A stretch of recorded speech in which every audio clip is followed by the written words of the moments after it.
Boa tarde, Bahia. No ar, encontro marcado. Nós temos a grata satisfação de receber novamente o nosso doutor Marcelo Nercer Nogueira Reis, advogado tributarista, e que já nos deu o recado e os esclarecimentos. E hoje ele volta novamente e vamos beber os conhecimentos dele para nós, todos os telespectadores.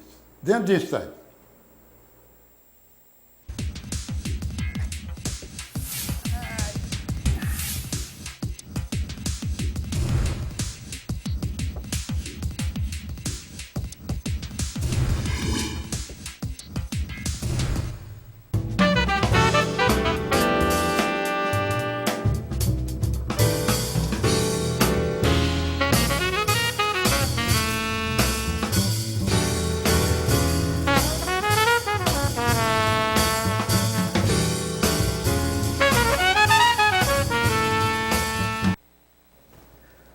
Doutor Marcelo, para nós é uma grata satisfação de tê-lo novamente, não só pelos seus esclarecimentos, a sua simpatia, e isso nos traz essa alegria de ter-me de novo.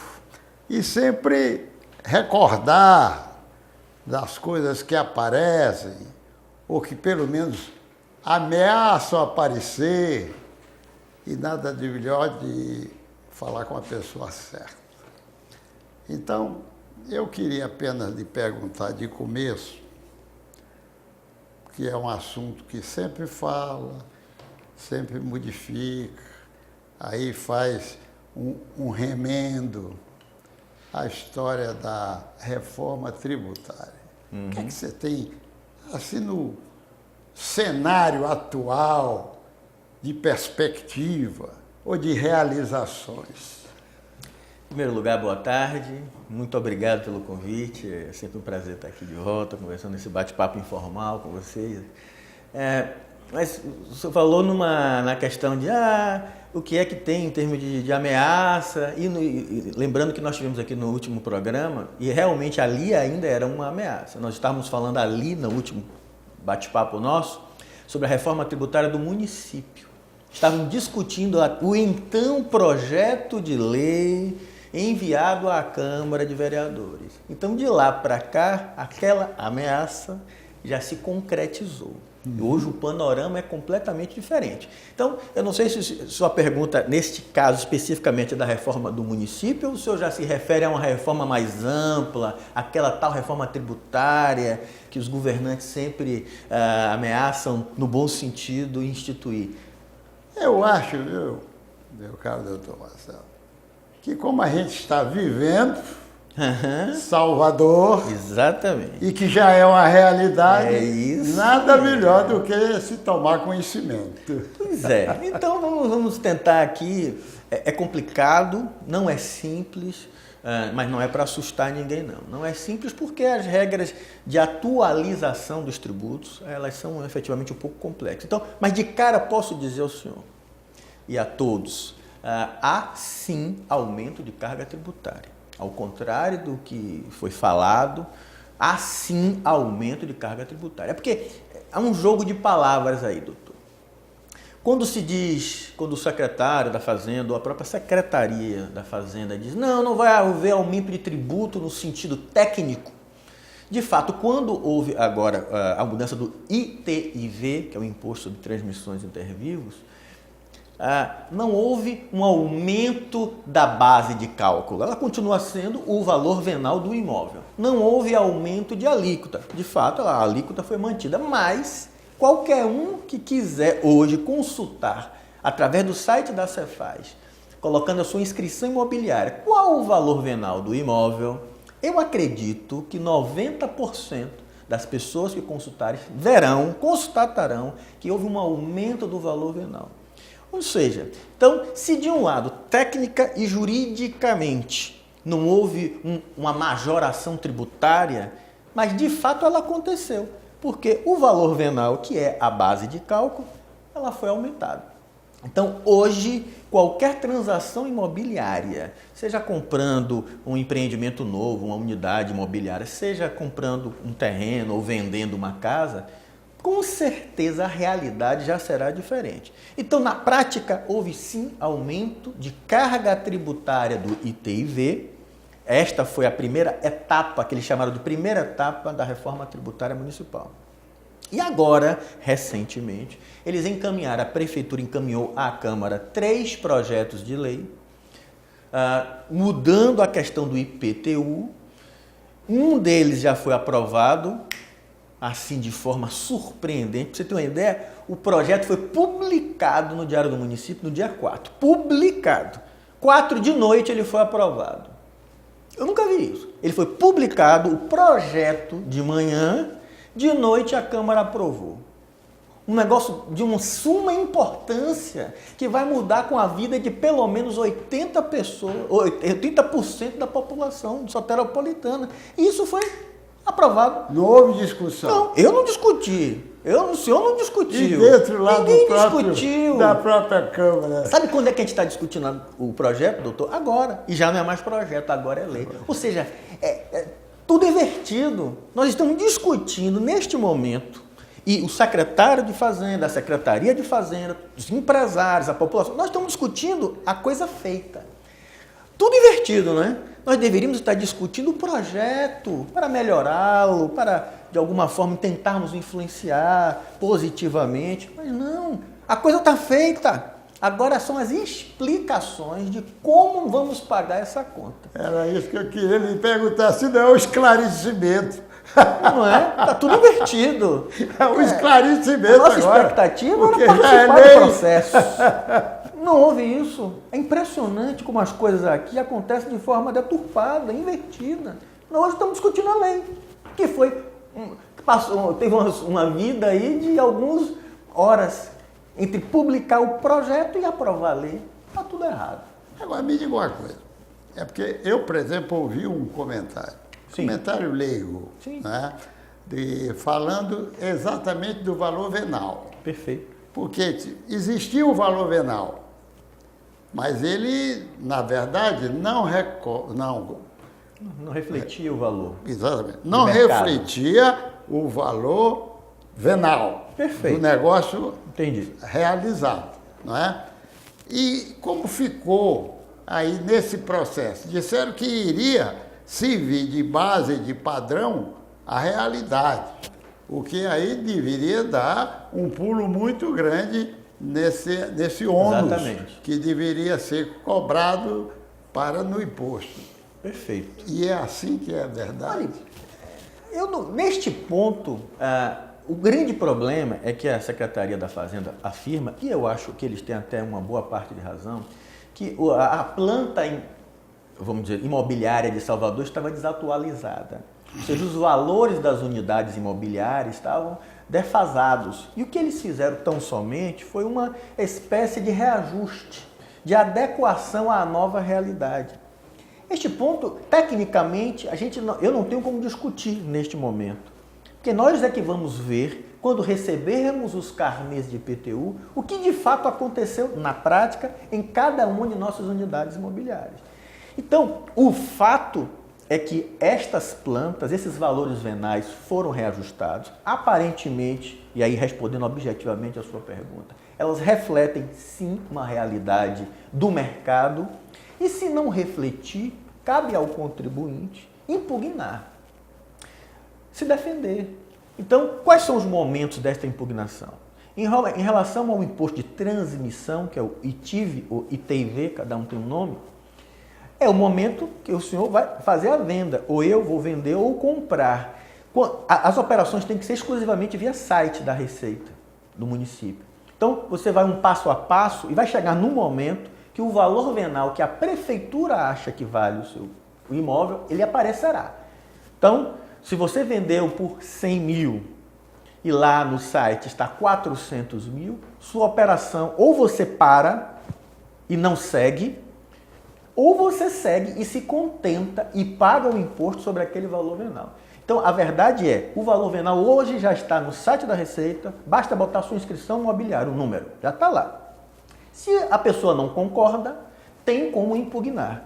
A própria legislação assegura este direito de defesa, desde que você, obviamente, prove que a operação efetivamente se deu por aquele valor, que também o seu imóvel, ao contrário do que arbitrou a prefeitura, ele tem um outro valor de mercado, ou seja, o direito à impugnação existe. Só que, na prática, quando a pessoa quer comprar ou vender um imóvel, ela não quer aguardar essa burocracia que é impugnar, responder, vai, volta. Então, acaba se submetendo ao que quer a prefeitura, ao valor que ela estabeleceu e recolhe o ITIV sobre aquilo. Então, agora, quanto ao IPTU, o momento é quando recebermos os carnês, a partir do início do ano que vem. Aí é que vamos fazer as comparações. Os critérios estão corretos, o aumento efetivamente é algo palatável, é razoável, aí é que vão surgir os contenciosos. Essa sua resposta, ou explicação, ela foi muito precisa.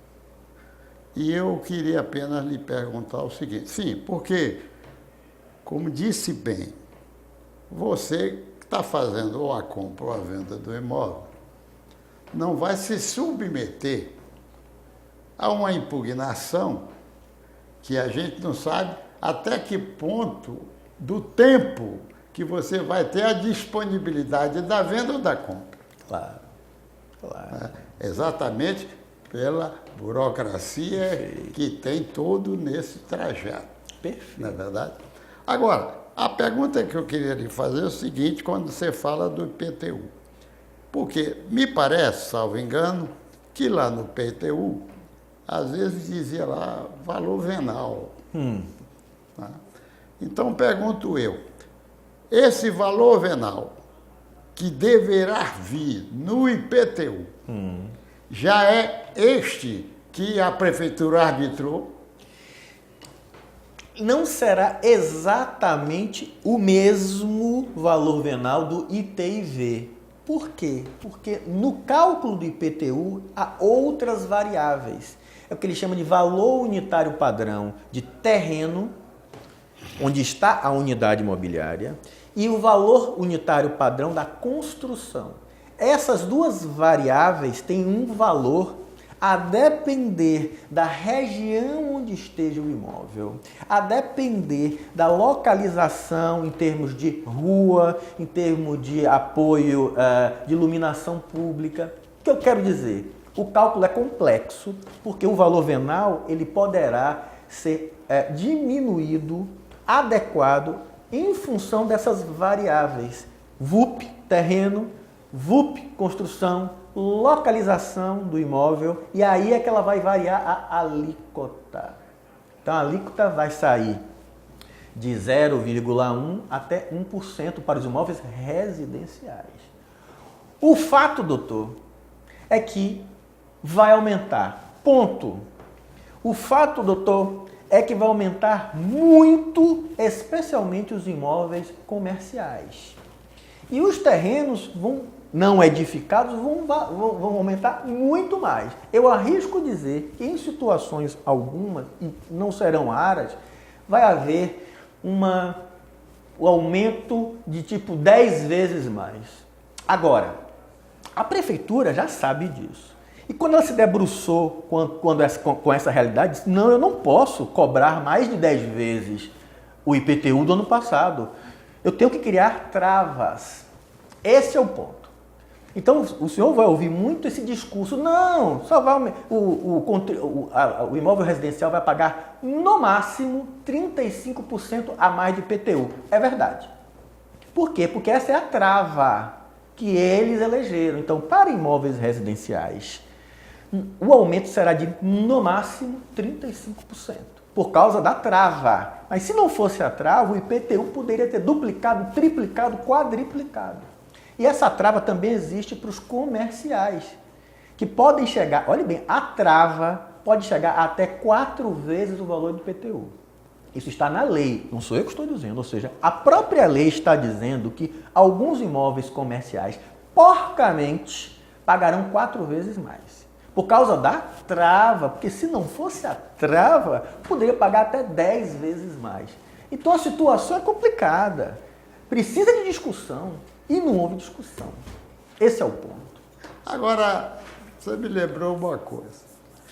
Tinha muita gente que às vezes adquiria um terreno, às vezes ele não iria construir, mas ele mantinha esse terreno com perspectivas futuras.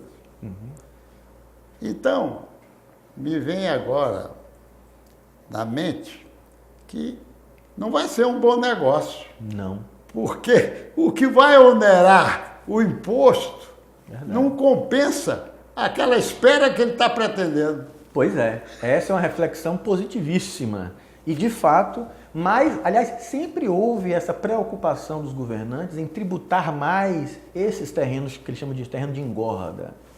Agora, da mesma forma, o IPTU para esses terrenos não edificados, ele também tem um tratamento um pouco mais pesado. Então, quem tiver seus terrenos realmente tem que fazer esta reflexão. Vale a pena mantê-lo? Será que vou ganhar tanto assim? Então, o senhor está certo. Vai começar a pensar, né, doutor? Todo mundo vai começar a pensar, doutor, porque está caro, vai ficar caro. Por ano pagar o IPTU. Vai ser muita Vai grita. estar caro. O mercado imobiliário deu uma queda vertiginosa e evidente. Isso não são números, por causa do ITIV. Aquelas pessoas que compraram unidades imobiliárias antes da lei, mas que por um outro motivo não tinham ainda assinado a promessa ou não tinham registrado a compra, já se depararam com outra realidade depois de 15 de julho. O ITIV que tinha uma base já virou outra. Aquele ITIV de um valor X hoje está um valor que pode estar 2, 3, 4, 5X. Muitas aquisições foram desfeitas. Muitas compras e vendas foram desfeitas por causa deste aumento do ITIV. Isso é um fato. O mercado imobiliário desaqueceu. Precisa ser repensado isso. E mais, na reforma, eles tiraram o parcelamento do ITIV para compras de unidades prontas, unidades imobiliárias edificadas. Então, quando a gente comprava um apartamento na planta, Sim. para pagar o ITIV, você tinha até 12 meses parcelar. E acabou. Tem que ser à vista. Ou seja, o ITIV hoje é pagamento à vista. Seja compra e venda, ou seja na unidade de apartamento. Isso tudo influencia. Aquele que não podia pagar o ITIV à vista, hoje ele vai desistir da compra, porque ele não pode pagar o ITIV. Então, faltou, na minha opinião, um período de transição. Aprovou em julho, vamos deixar para explicar as regras, para as pessoas entenderem um pouco melhor, se prepararem. E até depois do final do ano, a partir do ano que vem, sim, aí a realidade é outra. Mas respeitaria alguns negócios que já estavam na iminência de acontecer e não aconteceram por causa do problema do ITIV, que aumentou e não parcela. Agora, uma coisa que você citou aí, pareceu um negócio assim estranho por um certo aspecto da questão da promessa de venda. Quer dizer, a pessoa que não fez a escritura, manteve a promessa de venda, e a data que foi praticamente efetuada a compra não prevalece.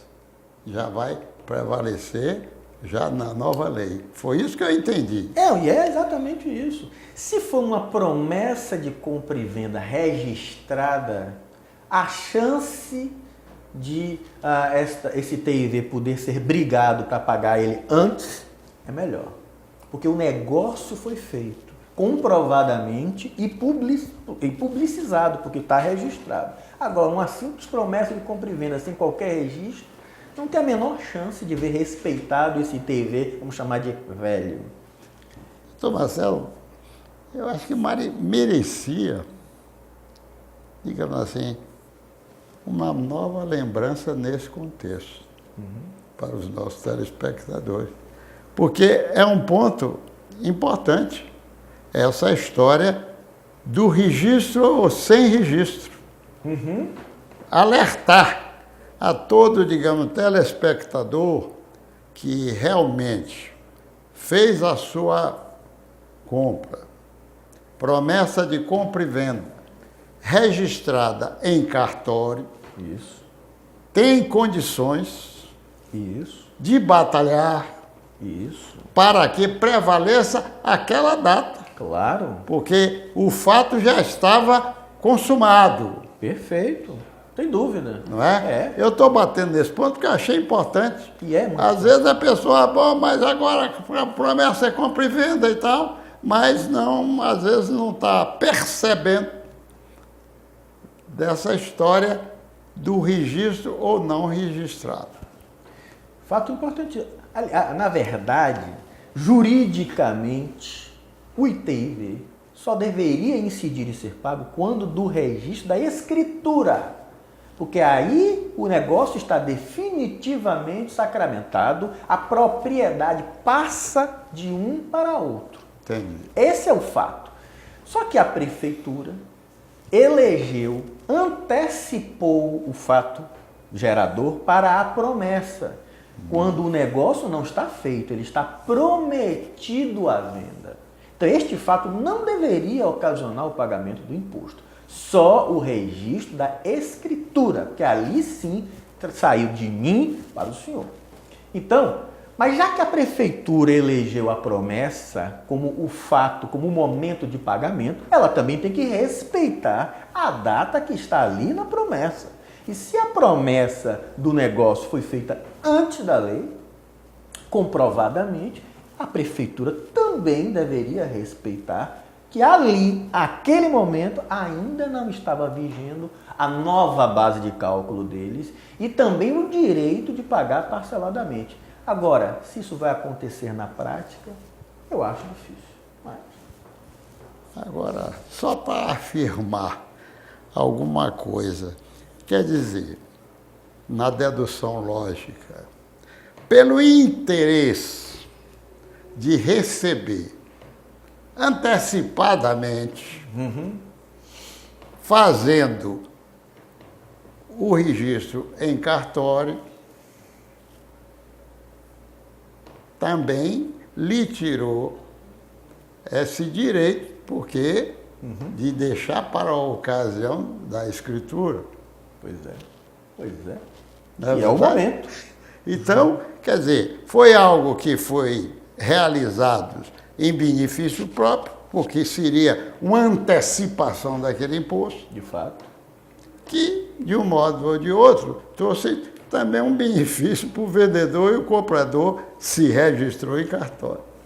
Se registrou em cartório.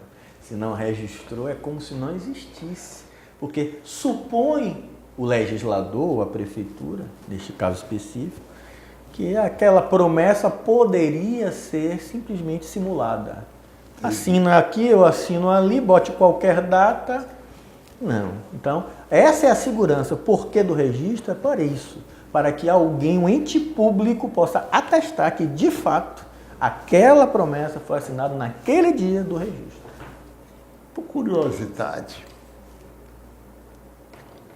qual é o percentual, pela sua vivência,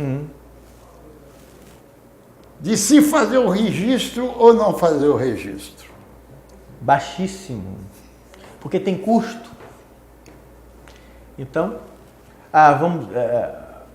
as partes, normalmente acontece isso quando é compra e venda de um empreendimento imobiliário. Então, a incorporadora, a construtora, ela lança ali 200 unidades para vender.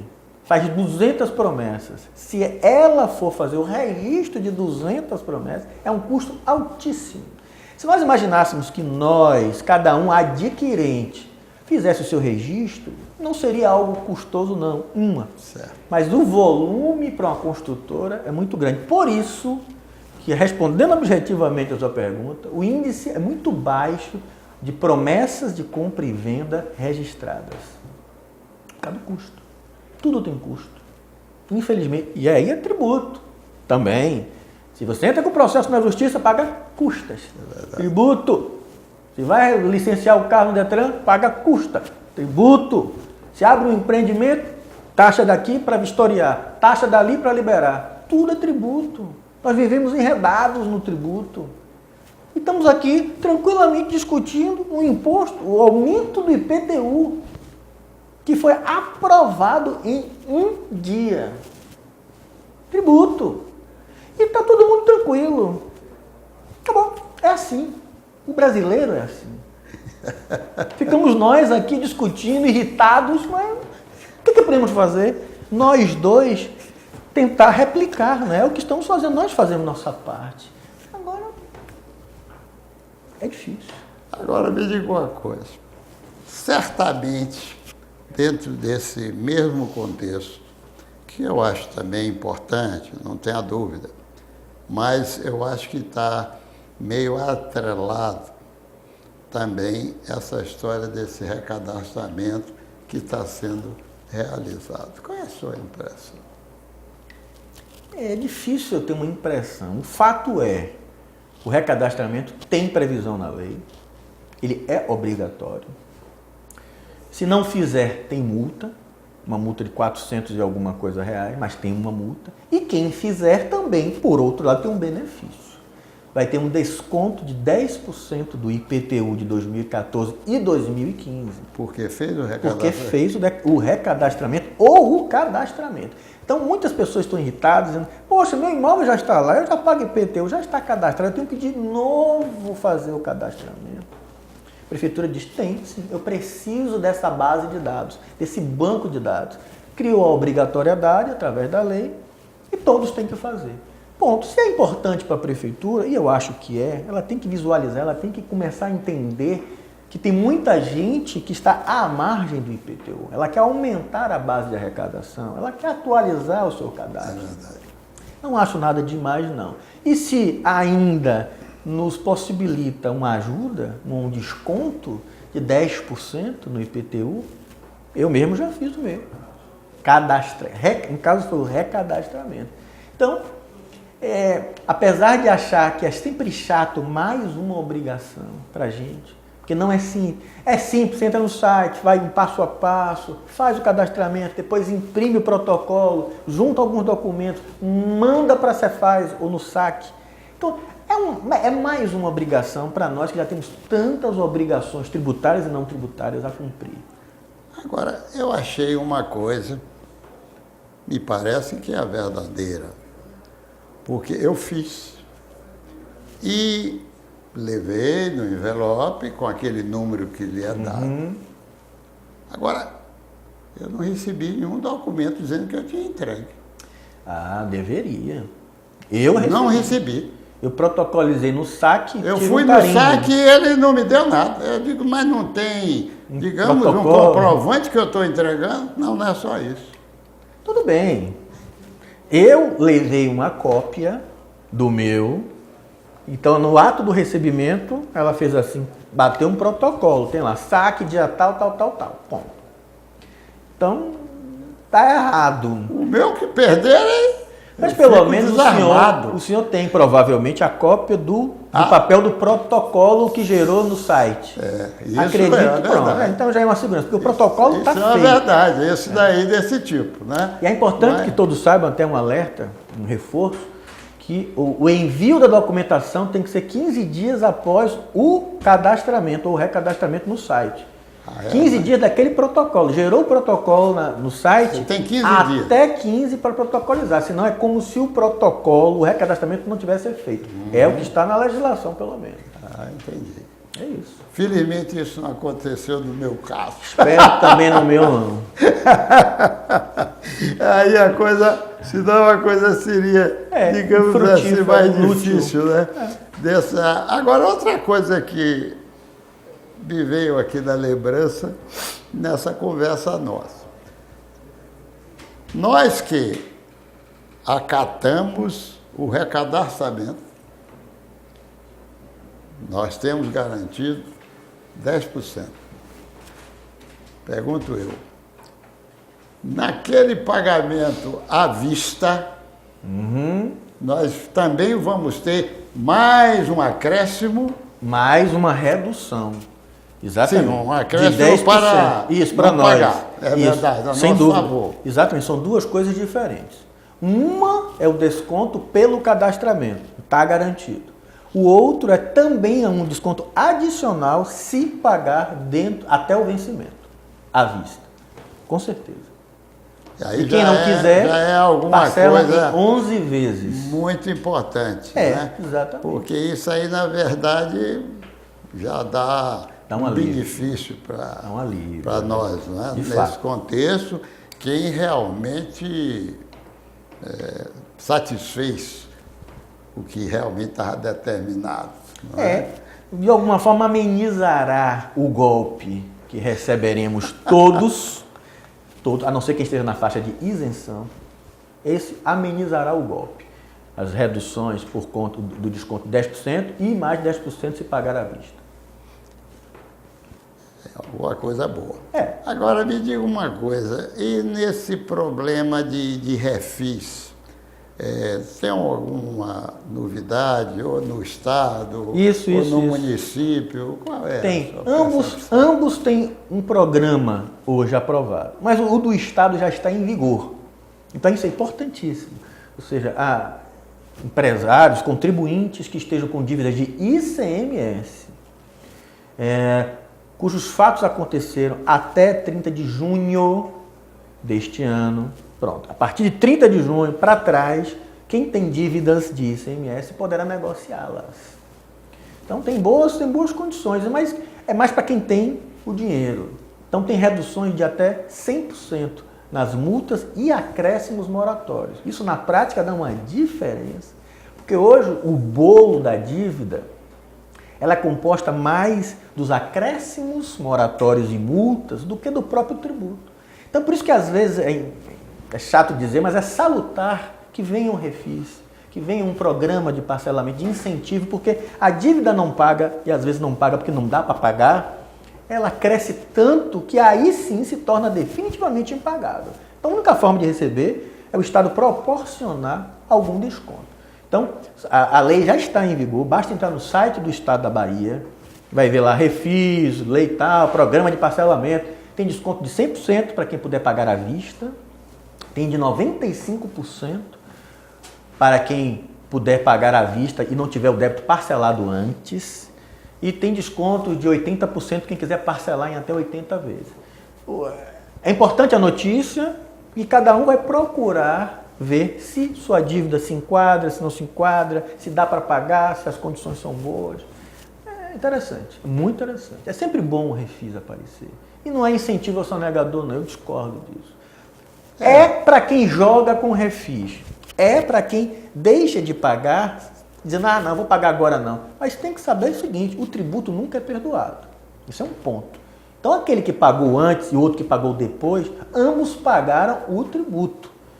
Só que aquele que não pôde pagar antes, tem uma chance de poder pagar depois, em melhores condições. Mas nunca melhores condições do que pagou no dia certo. Isso é importante. Quem pagou no dia não foi privilegiado, ele cumpriu sua obrigação e não tem multa.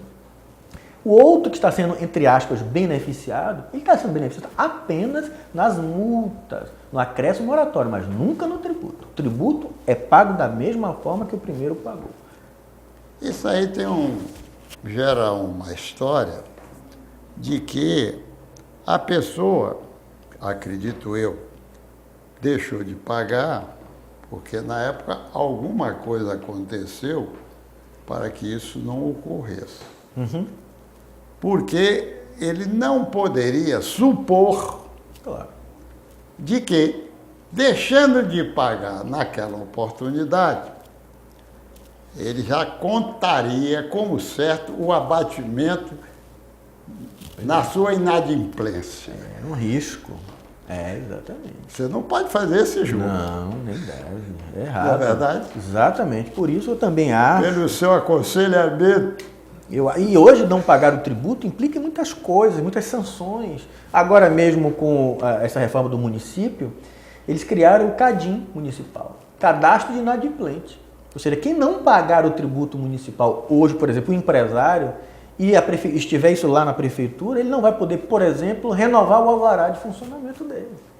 Ele estará no cadastro de inadimplente, ele está lá na ficha suja. A dívida dele poderá estar amanhã apontando em Serasa, SPC.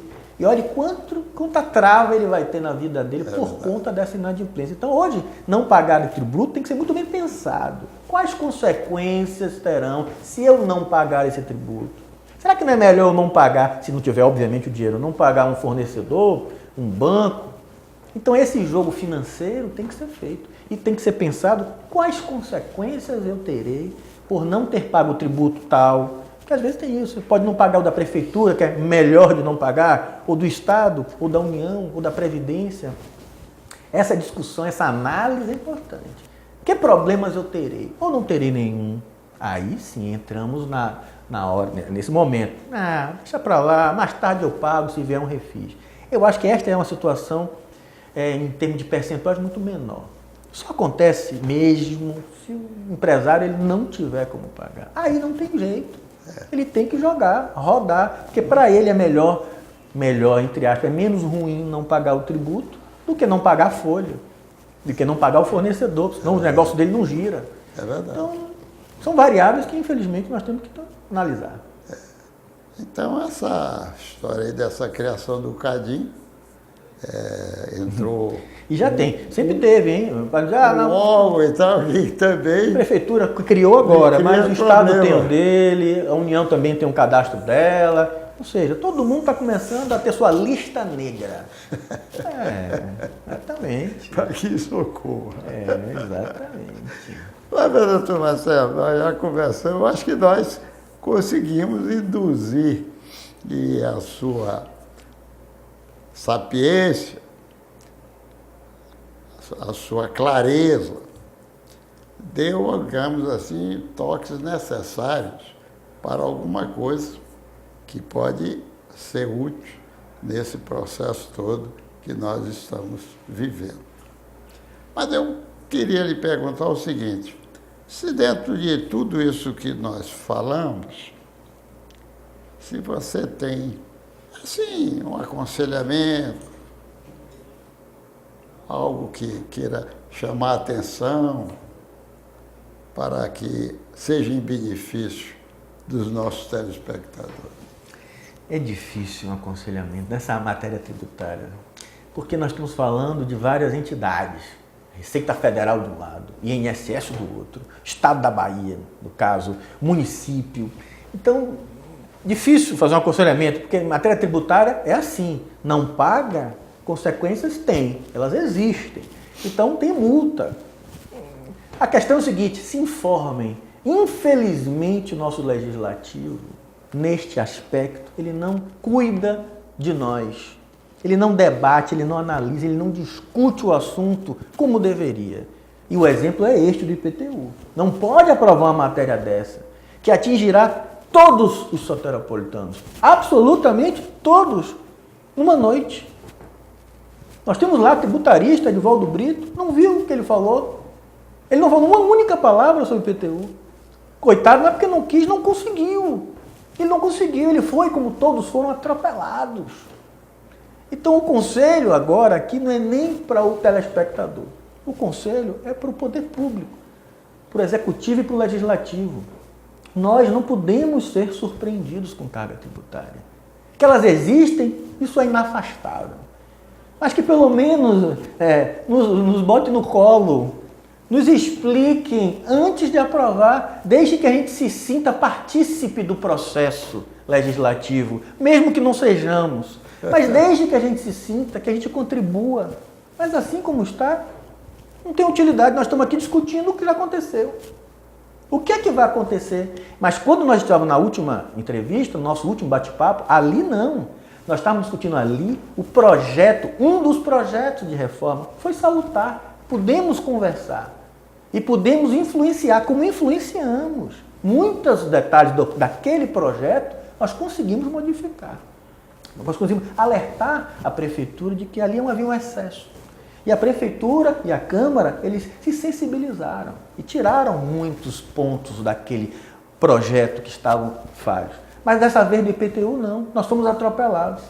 conselho, então, é esse. Nos dê a oportunidade de discutir. Não custa nada. Até para depois podermos dizer, não, olha, discutimos, mas não conseguimos. Ok, tá bom. Mas não poder discutir é ruim. Meu doutor, muito obrigado mais por esse bate-papo instrutivo. Eu que agradeço. Viu? Sempre uma honra Satisfação estar de vê-lo, aqui. revê-lo. Obrigadíssimo. Muito obrigado.